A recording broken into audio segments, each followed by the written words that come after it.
Kia ora, everybody, and welcome to the Pitch Perfect podcast. We are a flesh and blood podcast that aims to educate, empower, and support our female community in flesh and blood. I'm one of your hosts, Melody. Kia ora, and this is Elaine. Hi. And today we have two very dear guests and actually amazing judges in our community. Please welcome Jim from Fab TCG Cards. Kia ora. And also James Arneson. So James is a well-known staple Hello. in the flesh and blood New Zealand event scene, and he's also a judge as well. So thank you for joining us across different time zones. It's great to have you guys here. Yeah, absolutely. Thanks for the invite. Yeah, thanks for having Awesome. us. So we're going to kick straight off, and we always intro guests, get you to tell us a little bit about yourself. So how did you get into flesh and blood? We'll start with you, Jim. Oh yeah, sure. Yeah, it's a little bit of a long drawn out story, so I'll make the TLDR version. Okay, cool. Basically, um, right kind of before COVID hit, I was just looking to personally get back into tabletop gaming in general. I had done a lot of computer and digital gaming for many years, and before that, did do tabletops. I was trying to return to it, and I was looking at Magic. Well, Magic intimidated me as it had kind of morphed into a beast. And in that search, though, I found Flesh and Blood through actually Rudy. He Oh. was introing it, and he described it, I think, as Magic meets Diablo or something. And I was like, well, I love Diablo, so I'm going to look into this game. And it was still Welcome to Wraith only at the time. So I got into it then. And then as soon as Arcane Rising was starting to come out, I had already started my card shop and stuff. And I saw Azalea and fell in love. So that kept me going for sure. Anyway, that's how I got in, though. Awesome. Yeah, so as for me, I started around a similar time, around November of 2019. And for the few years before then, I was a competitive Magic player, like semi-pro Magic player. And in New Zealand, around that kind of time, that kind of late 2019 period, Wizards of the Coast had stopped running all of their competitive Magic events, at least like within New Zealand and Australia. So the events they could easily get to weren't running anymore. So I was kind of just left sitting like, I want to play competitive card games. I don't really want to play Yu-Gi-Oh! What do I do? And one time when I was just playing a casual event, one of my friends who also played Magic hit me up and he's like, hey, there's this new card game based in New Zealand. They just held like a 10K cash event up in Auckland. And I was like, sign me up. Like, I'm keen to play anything competitively. And yeah, that's how I got into it. I learned to play deck just with the other guy there, and I was hooked. So I've been playing since then. Awesome. So Magic, you've never looked back? Do you play Magic still? Yeah, Yep. I played kind of on and off while I was starting up Flesh and Blood, but basically the more I played Flesh and Blood, the less I played Magic. So Mm, it was very much like I only have so much time, and I enjoy playing Flesh and Blood more. So I'm just gonna play Flesh and Blood. love to hear it. Not that we have anything against other card games, but I have another question actually. Sorry, intro questions. So what kind of difference have you found? Like obviously you've come from a competitive scene in Magic, and you're in the competitive scene in Flesh and Blood. What are the differences? Would you say from your experiences? Um, in terms of kind of play experience, I found you tend to get better price support, both from Alice's directly and stores themselves. So packs on a like dollar basis tend to be cheaper for Flesh and Blood than for Magic, especially these days. So you pay into a tournament that it's like a $20 entry. You get more packs for that $20 on average than you would get from Magic. So that's more of a benefit. And also the promo cards. There's about the same number of promo material stuff between Magic and Flesh and Blood, but the cards that are promos for Flesh and Blood are much more relevant than the cards that are promos for Magic.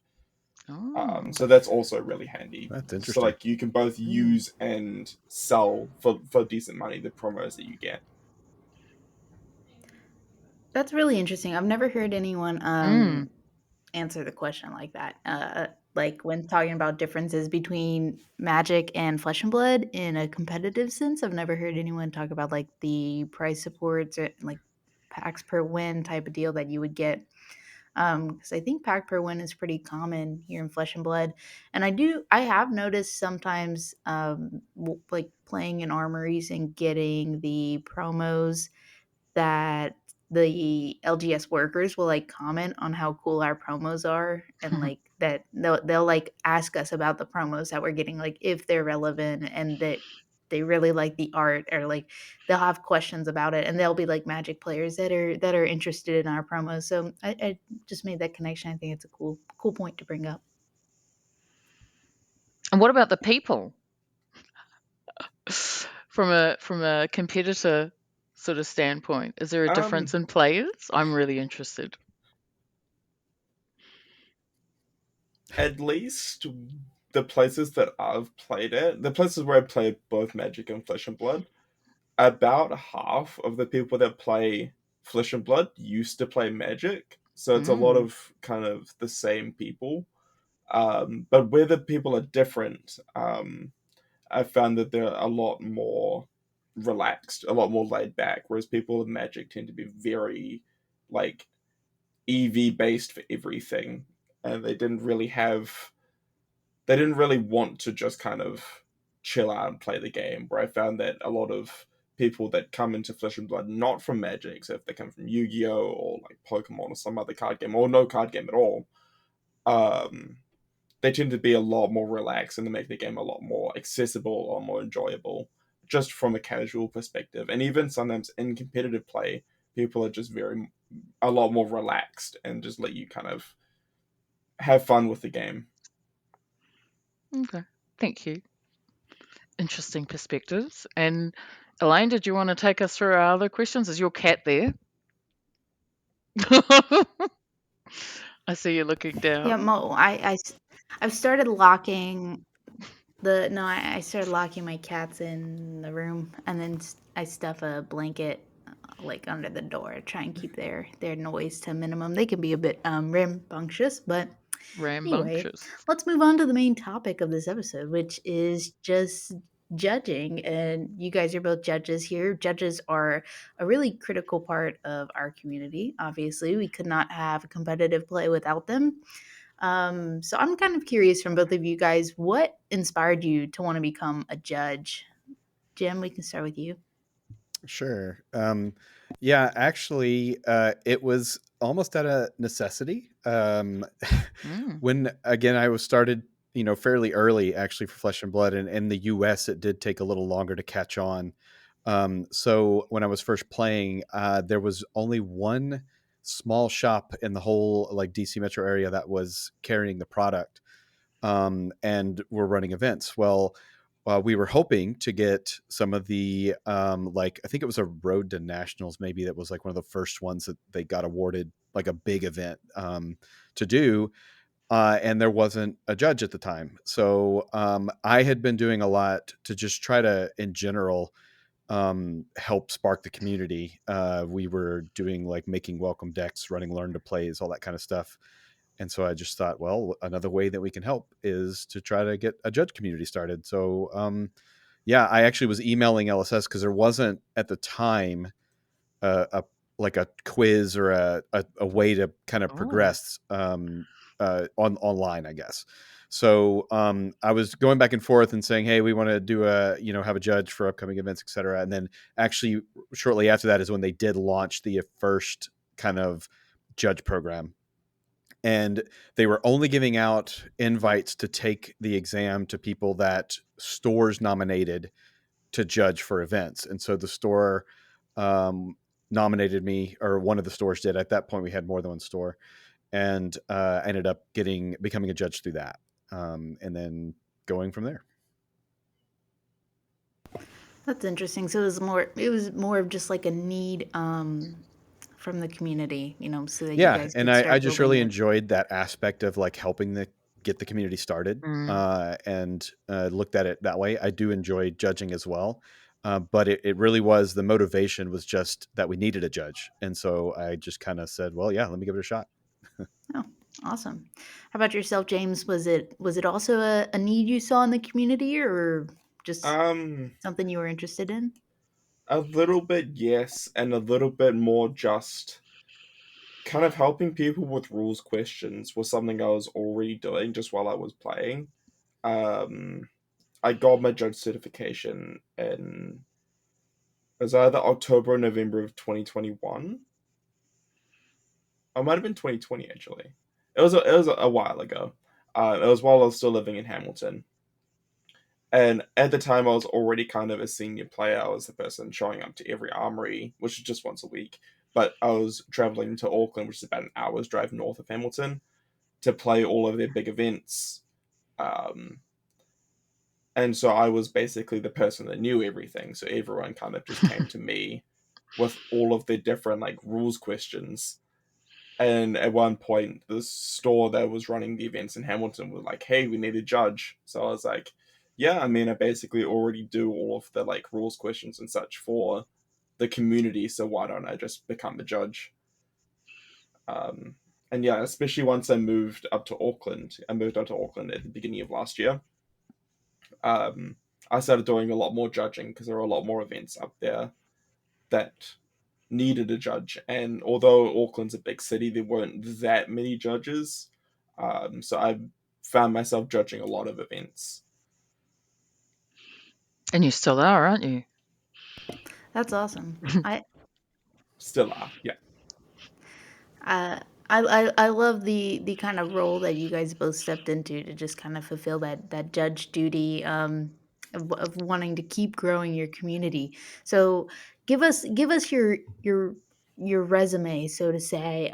What events have you judged at? Has there been any notable ones? And also, what was your most memorable event, and a little bit of why? Yeah, you want me to go? Yeah, sure. Take it away. Go ahead. Sure. I had to actually pull up Judge Hub because I couldn't remember absolutely everything. I've only really done two what I call the bigger major events. I The first one was SCG Con in Baltimore, actually, believe it or not. I was a floor judge there, and then at the Flesh and Blood Nationals for the U.S. Last year, I was a judge there. So those were my two bigger events. Outside of that, I've done just kind of a handful of skirmishes, pro quests, and road to nationals, like for various LGSs around the area. So it looks like about 10 or 11 total events. And did any stand out for Yeah. you? Were there any that you were like, "This was amazing"? Oh yeah, no, that's fair. I they were all like really fun, unique experiences. It was definitely a lot different judging at the big events versus the LGS. I think I had more enjoyment, I guess, out of the LGS scene. And so I'd probably just say the first one that I was officially like certified and judged is my most memorable, just because it was the first one. And I also probably worked the hardest at that one because there was a lot of people that still didn't fully know all of the rule set or the interactions and things, and so I was kind of all over the place. But I prefer that. Like when I prefer to be busy than standing around doing nothing because obviously it's more enjoyable and the time goes really fast that way. So I'd say the first one.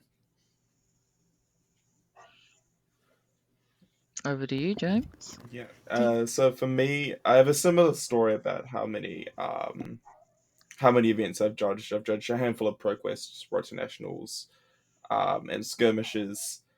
The biggest event I've just judged one. It's been a battle hardened, and that was last year, and that's probably the most memorable for me. Um, that event was a wild ride. So Oh, we initially had 6 judges signed on for an event for that event. It was 5 level 1s, including myself, and we had Joshua Scott, who's a level 2 judge. He's a director of judges, so he works with LSS directly. He was supposed to fly up from Christchurch to judge this event. But his wife got COVID the night before he was supposed to fly oh up. no! So not only were we yeah, not only were we down our most experienced judge and the person who kind of knew what was going on, we were also just one person down. So we had to Mm. do so much more work. We all had to kind of pick up the slack, all the other five of us, um, to kind of still make everything happen and still have everything run smoothly.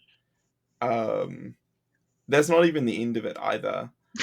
Uh, the event was supposed to run to a super tight schedule, Ah, but it yes. ended up running about 2 hours late. We ended up getting kicked out of the venue because they closed at No. 5, and it kind of got to about 6 o'clock, and they were like, "Hey, you guys have to leave," and we were just finished the semifinals, and it Oh was a no. streamed it was a streamed event, so we had to pack up all of the stream gear, take the two finalists, and go to another person's Somebody's house house? and You went to stream the somebody's finals from house. there. Oh wow. Oh my god. Um, just someone's house, just on his kitchen table, set up the stream gear, set up the laptop, and stream the Brings finals from there. absolutely new meaning to a kitchen table game. Yes, That is wild. Oh my that is gosh. I was awesome. also talking to Cal McCreath, the guy that Mhm. ended up winning. And he was 5-0 after 5 rounds. It was a 6 round Swiss event. And he was the only 5-0. And I was talking to him at the end of round 5. Um, he had he was due for an operation in his mouth. He had some cysts in his wisdom teeth that he needed to get removed. So he could barely talk properly. Like he could barely eat. He could barely enunciate properly. But I was talking to him, and he's like, "Yeah, I'm gonna 9-0 today," and I'm like, "Okay, buddy, sure you are." He's like, "See, I'm not gonna concede. I'm gonna try and, even though I'm locked for top seed, I'm gonna win every game that I play today." I was like, "Okay, sure, buddy." And he did end up going 9-0, so he won every game that he played. Um, so yeah, On that really Bravo. stuck out to Mm. me. It was, yeah, it really sticks in my mind. On Bravo, yeah. Nice. Wow. Wow. What an incredible story.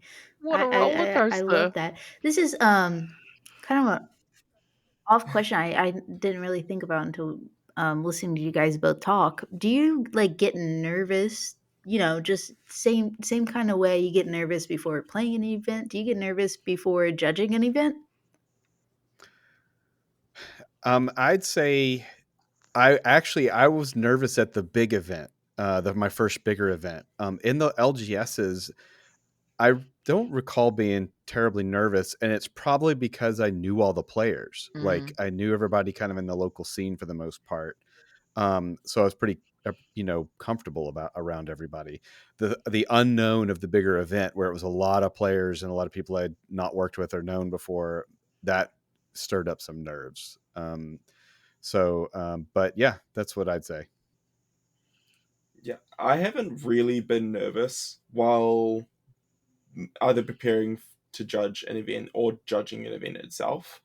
I'm usually pretty confident in my knowledge of both, like knowing all of the rules and being able to answer any questions that I get asked, but also just in my people skills. So even if I'm just talking to people that I don't know, like people from out of town or something, I'm confident in my ability to kind of relay information in a way that's digestible and be able to speak to them in a way that's normal, in a way that doesn't really stir up a fuss. So yeah, I don't really get nervous judging. It's worth noting that I never get nervous when I play. Oh, sorry, I never get nervous when I judge. I do get nervous when I play. So that's definitely a difference for me between playing and judging. I'm very confident in my judging abilities, and I'm not as confident in my playing abilities. Well, yeah, so much much more confident in judging. That's interesting. I'm not sure that I would be the same way. But who knows? I tend to get nervous. But then sometimes when I just am like I don't really care about this event. I'm just playing to have fun. I tend to shake the nerves. That is sometimes good and works in my favor. Sometimes it does not. But speaking of parallels between judging and playing the events, would you say that you enjoy judging as much as you enjoy playing? Um, it's really apples and oranges for me. I'm a very casual player, so I don't tend to play the competitive events. Like I don't play in the main events at the big events. I'm the person that's on the sides and doing the UPF and doing like the more fun, casual, I guess, to use a dirty word, uh, games. So it's that's a lot of fun, and I really enjoy doing that. But at the same time, I do enjoy judging because I just enjoy helping out the local community. Uh, I I am just a level one. I actually did not make it to level two on one of the tests, and I probably because I don't play as much as I'd like to. Um, but I kind of like it at that local level again, and I enjoy from that the judge aspect, just playing or judging there with kind of the competitive players in my local scene. So since I don't play competitively, it's a way to still kind of be with them, uh, even though I'm not playing in the matches with them. I'm there and Mm. serving as a judge.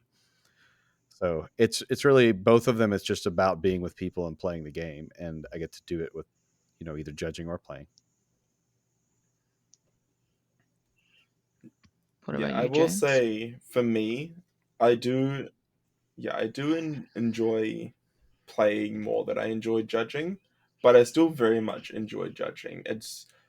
I describe it that I like judging, but I love playing, especially playing competitively.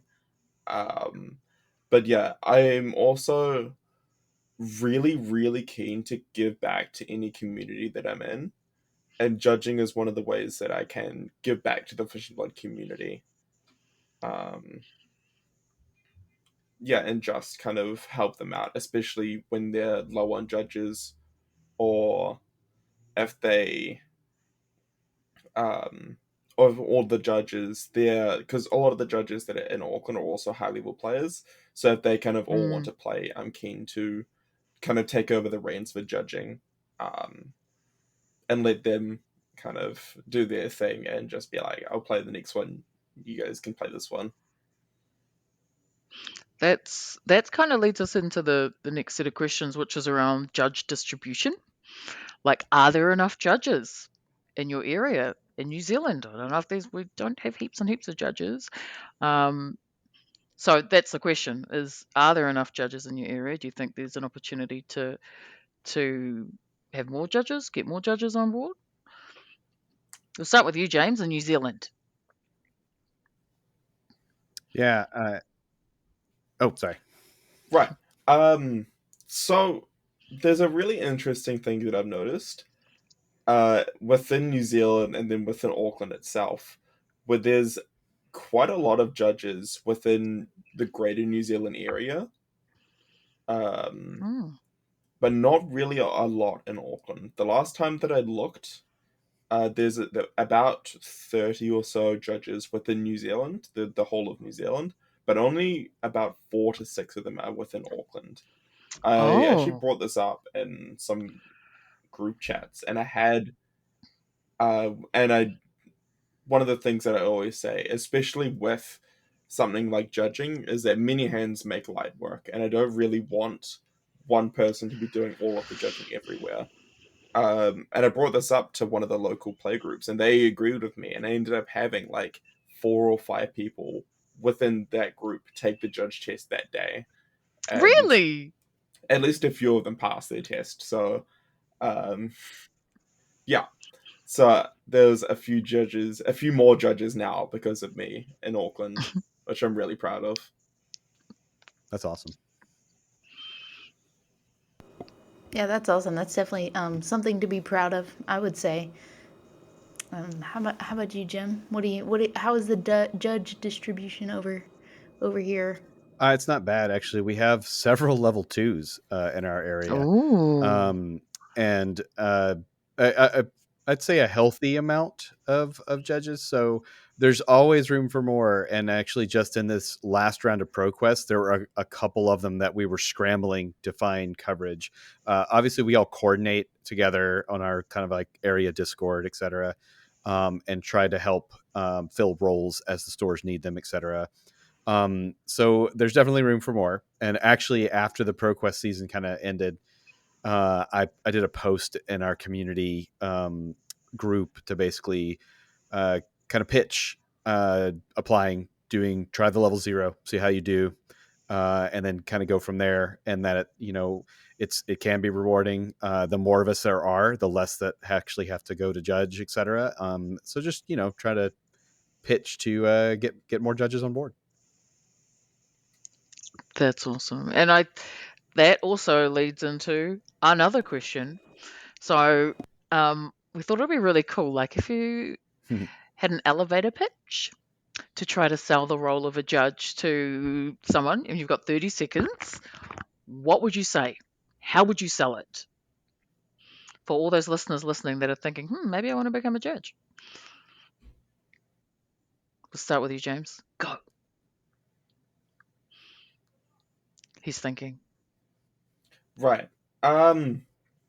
So judging is a really good way to give back to the community. It's also usually higher EV than playing. If you're interested in like a purely EV standpoint, for most, especially lower level events, judging will give you a better price than second place.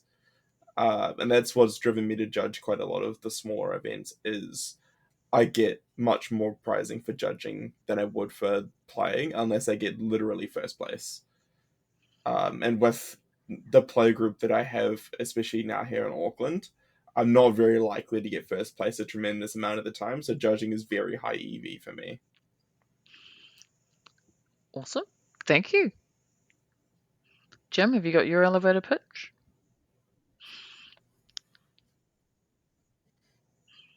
Yeah, I basically would just say it's really rewarding to kind of see the other side of an event. So yeah, you've played, you've kind of seen judges work, you've seen the TO, but how about trying to get in that role, and you'll learn more as a player. And be a better player, really getting deep into the rules and kind of serving in that role, as well as giving back to the community, kind of supporting the game you love, etc. The EV is a good point. And where else can you get a really sick judge and now items for that judge card? So that's worth it. Thank you. I think I've got a bit of Good old lag. Typanis. I think Actually, those. I've got mine right here with me. Like, Ooh. Ooh, very nice. I sold mine as soon as I got it. Beautiful card. Both very good elevator pitches. Good elevator pitches, I would say. What would you guys consider the most rewarding part about being a judge? um, I would say that the most rewarding part is the gratitude you get, both from the players and from the event staff, especially the people that will not hire you, but the people that kind of get you onto the judge job. They're very appreciative of what you do as a judge. You make their lives so much easier. Hmm. And especially if you do a good job as a judge, you make the events that you run go so smoothly, and it makes such a good play experience. It is just, you get so much gratitude just all around. I'd agree 100% with James. The only thing I'd really add on to is it's just a really good feeling when you've helped out somebody. Like when you help somebody kind of learn a mechanic or learn a rule or something, and you, especially when you see it click in their head, and then they're thanking you, and it's just an awesome feeling to kind of feel that you helped them. Yeah, I mean, being on the other side of that too, like having a great judge at an event that can make something click in your head or teach you something new about the game, or it just like runs an event really smoothly. Like I'm, on the bigger level, it can be a little hard. A lot of people to rein in, but like at small events like this, like ProQuest and everything. I've traveled, like when I lived in Louisiana, there was this judge, and he always judged the I would travel to ProQuest in Mobile, Alabama, and he was like a great a really great judge. I loved talking to him every time I'd go over there. He was really great. Here we have Jim Van Fleet, and he is also a fantastic judge. This past ProQuest season was my first time working with him, but he bounced around and did the judging for the local scene here, and he was just really great. You know, having a great judge can really make the a difference. So, what qualities would you say make a great judge? Jim, we can start with you this time. Oh yeah, sure. Patience, for Mhm. sure. Being a really patient person, having a kind of a cool uh, temper or personality. Not really, getting angry too quick. A lot of it really is just helping the players to have a good game experience. So if you're going to be too treated in a way that you're rushing things or get angry over an interaction, etc., you're ruining the experience for everybody. So you basically got to be able to have a cool head and patience. That's my number one things I'd say to get started. Then, of course, love the game, be able to learn the rules, etc. How about yourself, James? Would you echo the same qualities as Um, Jim, or you have any? yeah, I'd say a lot of what Jim says is correct. Also, one of the things that you need to learn is, or one of the things that helps a lot with judging is having a good memory. Um, Yes. so that's kind of within the, like, knowing all of the rules. Normally, it takes a lot of time to look up rulings and such. So knowing a lot of those kind of frequently asked questions or common interactions, just being able to get them off the top of your head, that's a really handy skill. Um, and it just helps again just with the flow of the event. It means that there's not really a lot of hold up when you have a particular judge call, especially if you're going to be quite busy with a lot of calls. It's really, it really helps if you're able to just kind of go from table to table quickly, just be like, this is the ruling, this is the ruling, this is the ruling, and without having to like pull your phone out and look up the comprehensive rules and things like that. um, Also, just people skills. I mentioned before that I was really confident in my people skills, and being able to talk to people easily and without thinking about it is a really good skill to have, because when it boils down to it, it's pretty much just all talking to people. So being good at talking Mm. to people is very important. Absolutely. Kind of piggybacking off of that, what is like the biggest piece of advice you would give to someone aspiring to get their level 1 judge certification? Any tips, tricks, or things to consider in the process of that?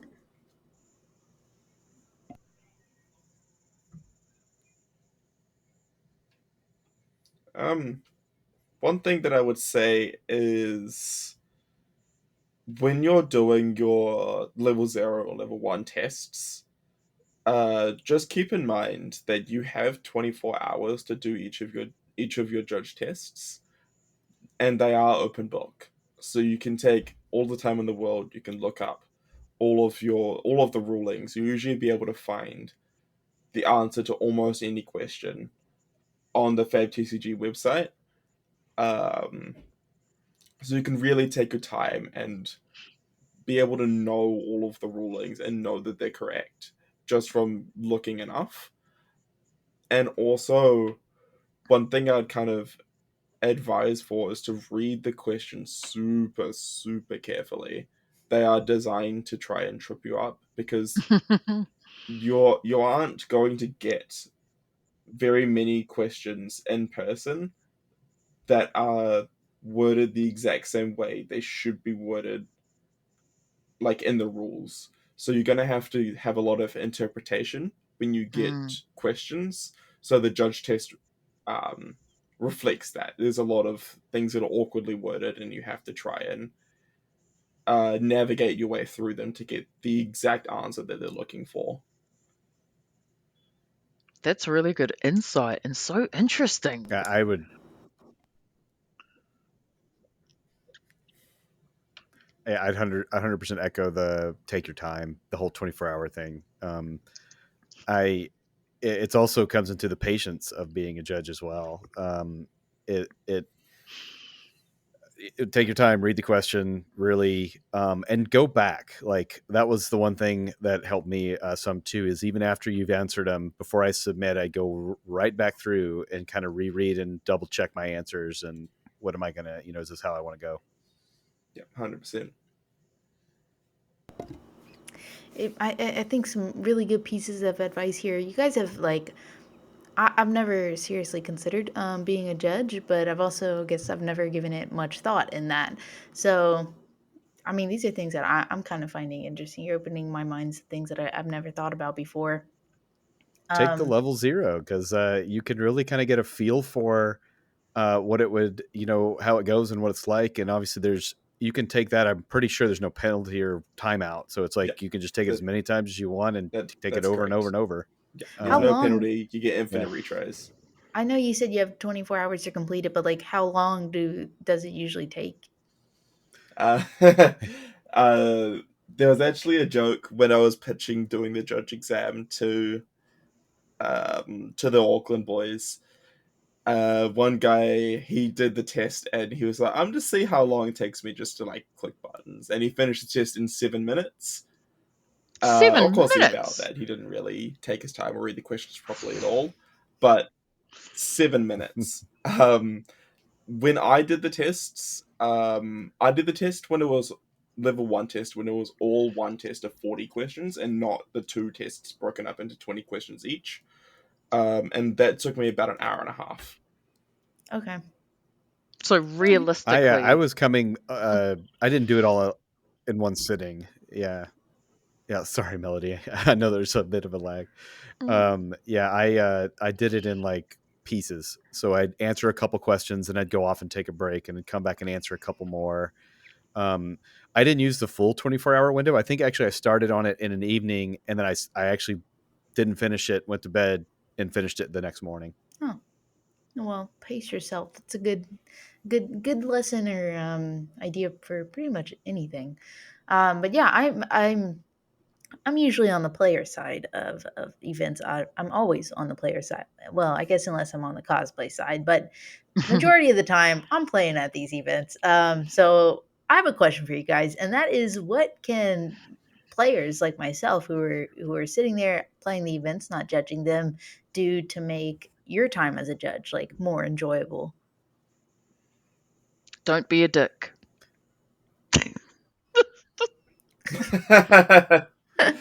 And done. No, actually, yeah, patience is really what I usually say. You, it depends on the situation. Obviously, a lot of questions are very benign, very quick and easy to answer, and it's through and done. If there's a conflict, like if there's people arguing over an interaction or rule or whatever, things can get a little more heated. So it's really just keeping a cool head and have patience. The judge will walk you through and get you through everything. Uh, if you don't agree with what the judge is doing, it's best not to just argue back. Just say, "I'd like a second opinion," and they'll get the head judge or the next level up, essentially, and move on from there. And you're not going to offend a judge by doing that, by like asking for a second opinion or whatnot. So don't ever think that that will happen. Yeah, It's yeah, good to Jim's know. absolutely correct. Talking about you can appeal to a head judge. Um, One thing that I would say that just every player can do, it's not a huge deal, but it just helps the flow of the event a lot, is if you're playing in an event that has result slips, when you finish your game, please sign the result slips immediately and hand it in, because no one wants to sit around waiting when all the tables are done for 5 minutes for you to talk to your opponent. I know I've been there as the last game finished. It's been a super tight game, and I just want to talk to my opponent for a little bit after the game. But like, if it gets to that point, everyone is waiting on you. So just for to help the flow of the event, get the results slip in and sign. It usually takes like a minute or two to get the next round paired and have everyone seated for that for the next round. So you can use that time to kind of chat with your opponent I while say the all the same admin thing stuff goes is with being done. Jim too, like because we don't do a lot of slips in our area at least, but people will forget to do their result in Jim. So just try to remember, put in your result as quickly as possible. Yeah. I try and report as quickly as possible. Sometimes I feel like rude, like as soon as the game's over, like reach into my bag and grab my phone. But I'm like, sorry, I'm just gotta report, like, because um, Otherwise, you forget, right? Yeah. right. If I You get sit into a there and talk and conversation, you talk, then kind of I'll be forget. like, Yeah. did I report? I have no clue. Our okay, so we are nearing the end of our questions here, and then we're gonna move on to some listener questions and close us out. But what is the most challenging part of being a judge? I feel like you've kind of probably touched on that already, but if you feel like there's any misconceptions about judging, please share those too. Jim, we can go ahead and start with you. Yeah, sure. So I'm pretty sure I'm going to have a different answer from James. The challenging part for me, and it is just more because I'm a casual player and I'm judging kind of less lower level events, I guess, or whatever, is really just remembering from memory a lot of the interactions or rules. So I do my best, but I actually love the little Rules of Wraith app. So if you don't have that app or haven't seen it and you're a judge, I recommend it. I'll pull that up, and it's usually to look at to review like the release notes on a card, or to the comprehensive rules. I feel pretty good with, but every once in a while, to interaction or something, if I haven't seen it in a while, I'll have to look it up. So that's really kind of the most challenging part for me, is just trying to stay up to date. Obviously, I just have a lot of other things going on as well, work like everybody else, and my daughter obviously is at an age that she's doing a lot of extracurricular things, and so I split my time everywhere, and I just do my best to get um, study the rules in when I can. Anyway, but the sorry, what was the second part? It was the challenging part, and misconceptions. Um, misconceptions. I think people just probably don't understand the full role as a judge, or the full duties, etc. Uh, and it's probably just going to take either sitting down with one or doing it to really kind of get a full feel for what it is to be a judge, how you deck check, how you uh, kind of interact with people, etc. So I think they only see that one piece of when they call for a judge and get a quick ruling and move on. So there's probably just not a big understanding of everything else that the judge does. Yeah, no, I agree a lot. I think the biggest hurdle that comes with judging is timeliness. There is a reasonable misconception out there that judges are at leisure to just hand out time extensions when things take more than a reasonable amount of time. It does depend based on if you're at a store or in an event center, and what time those places close, and how close to time you're running. Like if you started late or something, or if you have like an untimed top eight, something like that. But usually you aren't really at full leisure to give out time extensions when rulings go long. So being able to get rulings given out quickly is a really big hassle. And also tied to that, it's a big misconception about how long doing your duties as a judge takes. Not only for the entire length of the event, but for each individual thing as well. Like especially doing deck checks, it takes about 3 to 5 minutes per deck. So if Oh. you're deck checking the entire top eight, in the 20 minutes when in between Swiss rounds in the top eight, you're using pretty much that entire time just to check people's decks. And especially if you're doing random deck checks, it can take up to 10 minutes. Um, where you can't really go and answer a judge question. You have to rely on the other judges around you, if there are other judges, to kind of do that for you and kind of pick up that slack. Um, but yeah, even if you're just like, if there's the tournament organizer isn't going around and like entering in all of the results or like giving out results and stuff, you usually have to do that yourself as a judge for the lower level events. So just kind of doing that as well does take time. And as a judge, you are at the event the entire time. You arrive 20 minutes, half an hour before the event starts, sometimes even earlier, and you leave 15, 20 minutes after the event ends, and you're there the entire time. You might get a lunch break in the middle if the players go for a lunch break, and that's about it. So it is you are in for the long haul when you're judging. Really, really good things to consider. Thank you guys both for letting us learn more about the judging world. Um, this is Pitch Perfect. In most of our episodes, we try to gear towards like talking about representation in certain aspects of the community. And this episode was not very heavy with representation questions or any at all. Really, we wanted to know what it was like to be a judge and y'all's experiences judging, and just try and honestly get more general knowledge on the judging community as a whole, because I feel that you guys are kind of maybe can be under kind of looked over in the community, right? There's a lot of discussion on pro players and stuff, but judging is a vital Mm. part of just playing Flesh and Blood, making sure that we can all enjoy Flesh and Blood all over the world. But do you guys have any thoughts, concerns, comments about representation across the judge community before we move on to listener questions?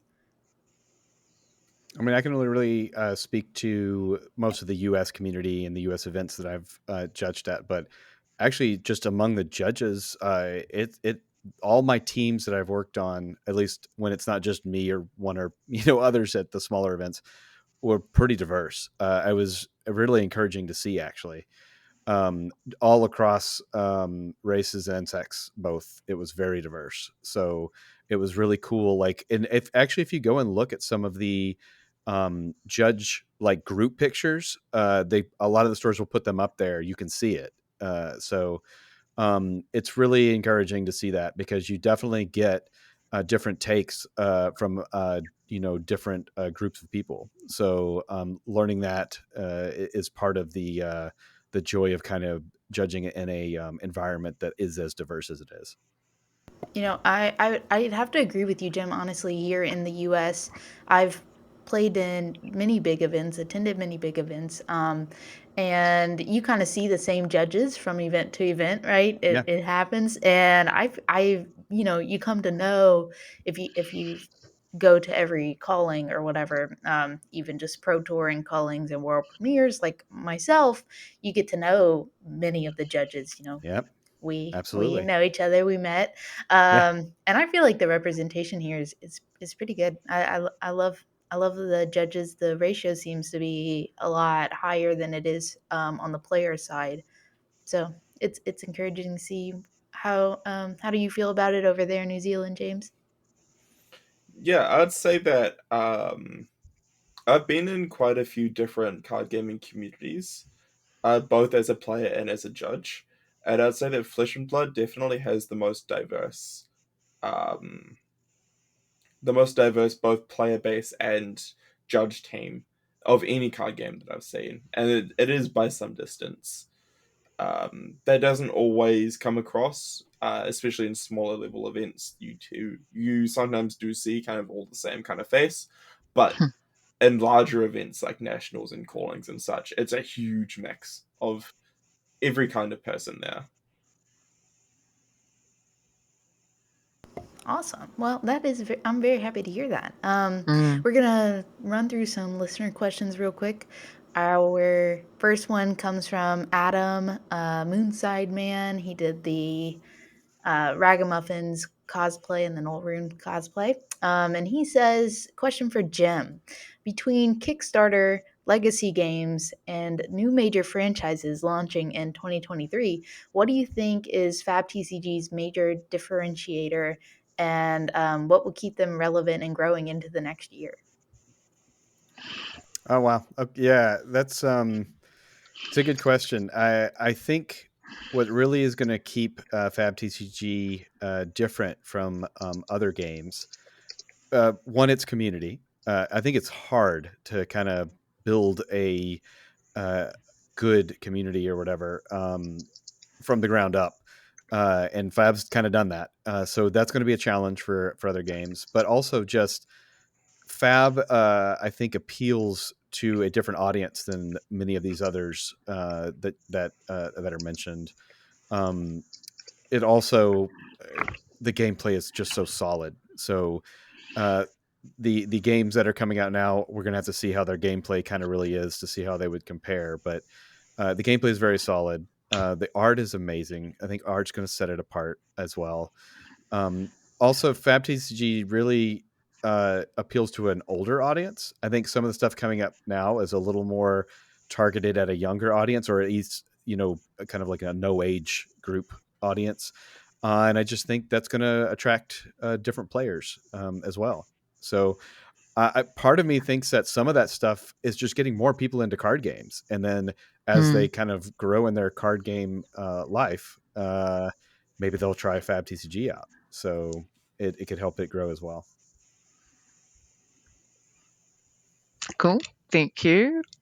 Now we've got you guys haven't seen these questions because they came through last night, but Gabby from New Zealand has a question for both of you.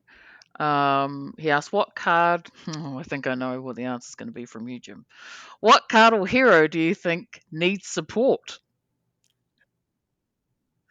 We'll start with you, Jim. Do you need to ask me? Yeah, Yeah. Azalea. My supreme Mm, leader could always use more love, so it would absolutely be Azalea. all right. And what about you, James? Yeah, I would say. Yeah, I would say I am very biased. I am a devout Guardian main. So I would always love more toys for Guardian to have. I was very sad when they banned Winter's Whale recently because it was one of my favorite things to use. But from a more unbiased perspective, I would like to see some more warrior cards. The recent Yes. warrior Mm, cards that we've seen have been very not underpowered, but very niche. Hmm. And I like to see just some more strong warrior cards. I feel like they're setting us up for like an axe warrior, like a warrior whose ability is something to do with axes. I feel like we're setting up for that, and I'm ready for the warrior support Would also. Um, I be cool agree. to see more Bolton as well. I mean, we do see Dory Yeah, still from time to time, but it would mm. be awesome to see more Bolton. and an adult Kasai. Oh, absolutely. Yes, that would be awesome. And a question for you, James, is who will your next hero be once Oldham LLs? Do you have one lined up? Do you have any idea what you're gonna? um,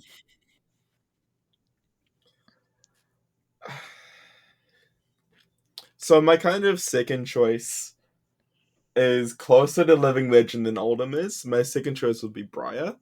Really? Um, Oh. but she's probably going to Living Legend before Oldham does. Mm. Unless something very weird happens. So kind of after that, um, when I first started out the game for the first kind of 18 months where I was playing Classic Instructed, I was playing Control Katsu. So I'd probably look to go back there or maybe to Fi, if Katsu is just terrible. Um, but yeah, probably go back to Ninja, I think. Mm. A lot of ninja support coming. Yes. Outsiders. Okay, we have one more question. And it is for James. It's from Zach. And he asks, why does Oldham suck so much? Wow. Yes. You don't need to answer that. So We know the answer. Oldham lost to no. Oldham lost his most powerful piece in Winter's Whale, and now he just kind of loses to aggro decks, which is a bit of a shame for a Guardian to be losing to things like Fly and Briar. Um, so he kind of sucks. I'd rather play Dash most of the time actually now. Um, Truth be told, but I'm still gonna try and make Oldham work, even despite that. All right. Thank you. Shaking heads. All right, that wraps up our listener questions. Elaine, do you want to take us away? All right, close us out. No, no, you do it. Take us away. Close us out, Melody, Okay, cool. if you have time. I definitely do. I do. So before we wrap up, we like to ask our guests a question. It's the same question that we ask everybody. And are there any topics or content that you would like to see on Pitch Perfect? You want to see us talk to any particular people or talk about a particular topic or angle? Go for it.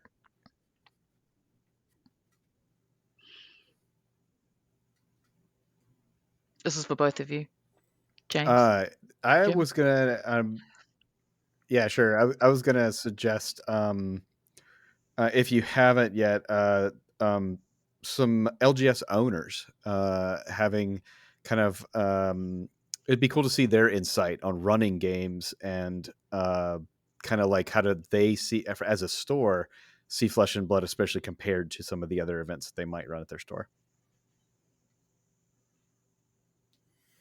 Um, so my answer's a lot more gameplay based. Oh, Not exactly just talking about like what to do and how to play, but one of my biggest things that I give so many people advice on, even like competitive and professional players, is mental game. I think that so many players have a very good like general skill and general gameplay, but the way that they think about the game um really drags them down a little bit, especially when they're trying to be on the grind, playing a lot of professional level events. Having a good mental game is so important for doing all of that, and it's going to help your results so much. It's something that I talk about all the time. So I just want to see more people talk about it. that's awesome. A mental health episode, so to say. That's a really good Mm, idea. thank you. All right. Well, thank you both so much for being on the show today and taking time out of your day to talk to us. Um, this is where we also give you the opportunity to plug yourself. So if you've got any socials or websites or anywhere where people can hit you up, or if you're like, actually, no, I'd rather be anonymous, that's cool. This is your opportunity. Jim, sure you've got a few links or socials. Yeah. I wanted to first actually just give a quick shout out to my two level twos in my area, Nick and Matt. They're kind of now mentors for me.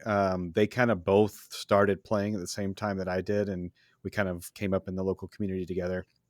So just wanted to say thanks to them, and they do a lot for the Fab community here. Like they're actually, I believe they both now have roles in kind of the regional judge program that they've just started, where they kind of have representatives for different regions of the country. Anyway, wanted to shout them out, say thanks to them.